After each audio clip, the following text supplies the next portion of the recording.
இது எப்போ இந்த பப்பாளி மரம் வச்சா? வைக்கல, தாங்க முளைச்சிது, அப்படியே விட்டுட்டான். அது அப்படியே இந்த மரத்தால அப்படி சாய்ச்சிட்டு போயிடலன்னு நேரம். இந்த மாமரமே இவ்வளோ பெருசானது நான் அங்கேருந்து பார்க்கறது தெரில. இதுவே இப்போ வர வருஷம் உனக்கு காய்க்கும் இருக்கு. முன்னாடி வெட்டி விட்டோம். ஒடிச்சிக்கிச்சுங்க.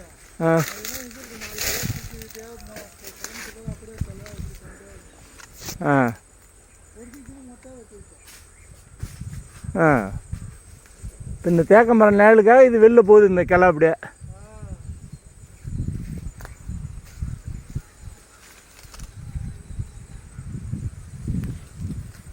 அவன் வந்தால் பறிச்சிக்கலாமா? கை எடுத்துகிட்டு வந்தால் எட்டுமா? வா வா, இதை எடுத்துட்டு வா, கை எடுத்துட்டு வா. நான் ஏறுறேன், வா பார்க்கணும், ஏறி பார்க்குறேன்.